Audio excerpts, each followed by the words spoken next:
When I was little, I despised those adults who always said, "Be realistic." But as I grew up, I became more and more like them. Clearly unhappy, yet still able to smile and say, "It's okay."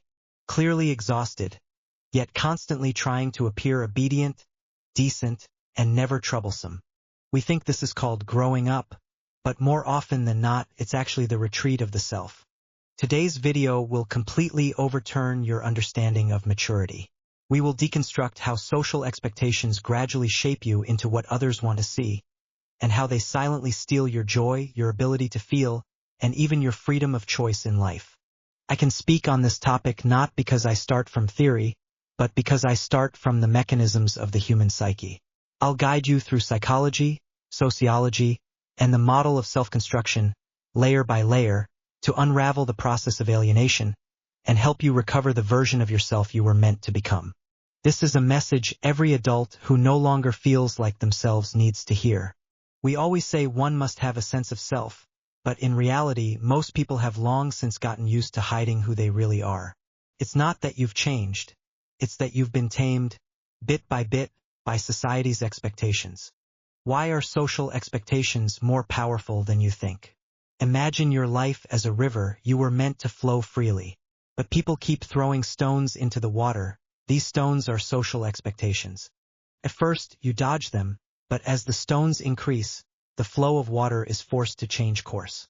Eventually, you begin to avoid those troublesome directions yourself, until a seemingly stable trajectory is formed. This is what we call maturity. No more crying, no more outbursts, no more inappropriate truths, no more risky choices. But the question is, do you still have control over this river, or are you just drifting along the current of others' expectations? We spend every day playing the role that others want to see, yet few ever ask, what kind of person do I truly want to be? You'll realize that social expectations don't only come from external pressure. They've seeped into the structure of your thoughts.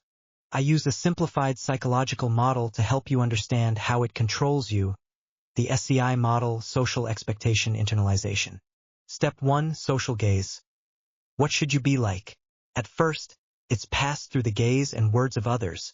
A parent saying, "Don't embarrass us," or a teacher saying, "Good kids listen." Step 2, evaluation. You begin to judge yourself through others' eyes. What's success? What's appropriate? You no longer follow your inner judgment but borrow external standards. Step 3, identity rewriting. Eventually, you start rewriting yourself. You suppress parts of you that don't match expectations and strengthen the roles that are praised. You live more and more like a role, not a real person. This is where self-alienation begins. You think you're choosing your life, but actually, life is choosing you. You think you're trying to be a better self, but the direction you strive in is to avoid disappointing others, not to satisfy yourself. You're not becoming mature. You're becoming compliant. Why don't most people even realize they've become alienated? Because this alienation is dressed up. Society beautifies your compromises with words like understanding, decent, and responsible. The more compliant you are, the more praise you receive.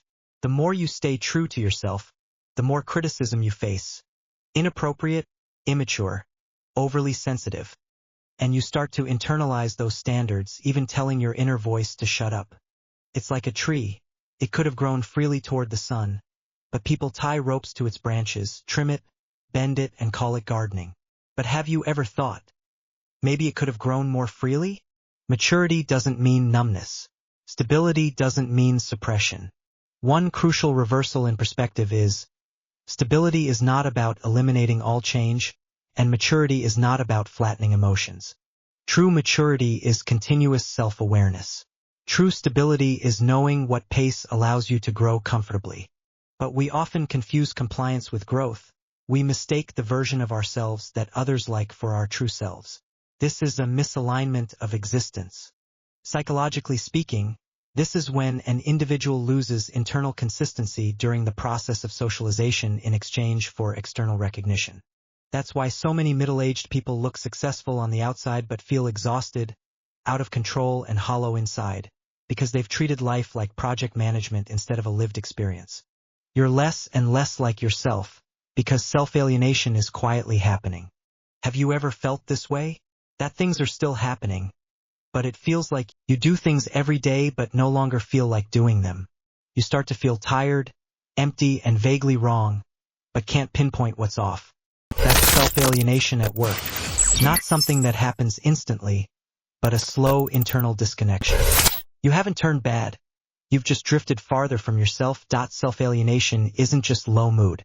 Typically appears on 3 levels. 1. Emotional disconnection. You can no longer feel genuine joy or anger. You become numb. When you're supposed to be happy, you just say, it's okay. When you're irritated, you still say, it's fine. I can handle it. This isn't emotional stability. It's emotional suppression. It's like someone standing by a pool wanting to dive in, but always hesitating. The water's too cold, too deep, too dirty. So they end up avoiding it altogether. You distance yourself from your emotions, the very signals meant to tell you what's uncomfortable and what needs to change. Long-term emotional suppression leads to mental fatigue. It's not that you have too many feelings, you've just been holding them back too long. 2. Value confusion. You no longer know what you live for, only what you should do. You wake up not out of excitement, but because the alarm rang. You work not out of passion, but out of obligation. You choose not because it excites you, but because it's safer. You're constantly doing the right thing, saying the right thing, walking the right path, but who defined right? You gradually lose the power to define value in your own life. It's like answering a test with no clear questions or grading standards. You don't even know what you're working for. You ask, what am I working so hard for? And struggle to answer, because your life isn't driven by meaning, but by a fear of messing up. When you view yourself through others' eyes, life becomes a stage play, something you perform, not live. 3. Distorted action. The harder you work, the more empty you feel. Many people have this illusion. I'm doing so much. Why don't I feel fulfilled? Because you're not doing what you want, you're doing what you should. It's not driven by inner desire, but by fear of punishment. It's like slamming the gas pedal while the steering wheel is in someone else's hands. You've gotten used to suppressing yourself, and now you mistake suppression for effort. You make to-do lists, work overtime, people please, but the more you do, the more exhausted and numb you feel. It's not that you're not working hard, you're just working hard toward a life that's not your own. Why are adults increasingly unhappy? Because we mistake living up to others' expectations for the correct way to live. As we grow, we accept too many standardized definitions. Good grades mean excellence. A house and car mean success. Stability is security. Marriage is inevitable. Mature people suppress emotions. These standards seem fine at first glance, but they leave no room for individuality or freedom. We're so used to referencing others that we forget how to explore. We become like a row in an Excel spreadsheet. Degree, resume, marital status, tax documents, social network, but no self. Even worse, this alienation is repeatedly rewarded by society. The more obedient and considerate you are, the more you're praised. The more repressed and stable you are, the more you're promoted. But the cost is this: you feel less and less like you exist. It's not that your life is bad. It's that it's no longer yours. In psychology, there's a core concept called the true self. Research shows the most enduring and stable source of happiness isn't achievement, money, or control. It's whether you stay true to your inner feelings and choices. A study published in Journal of Personality and Social Psychology showed that authenticity is positively correlated with subjective well-being, while conformist personalities are closely related to self-alienation. In other words, the more you live like what others expect, the harder it is to feel truly happy. It's not bad luck. It's not lack of ability. You've simply been performing someone else's script and never once reclaimed your own. On the emotional level, you may have numbed yourself to your true feelings. On the values level, your motivation is not based on what you want, but on what you think you should do. On the behavioral level, you're working hard in the wrong direction. Yet the more misguided the effort, the harder you push. The reason you're becoming less like yourself isn't that you've done something wrong, but that you've tried too hard to become what others expect, forgetting that your original self has long been sleeping in the corner. Why are we so willing to wear the mask that others want to see? That's the core mystery we're trying to unravel today. Why do we keep striving to live up to others' expectations even when we know it makes us unhappy?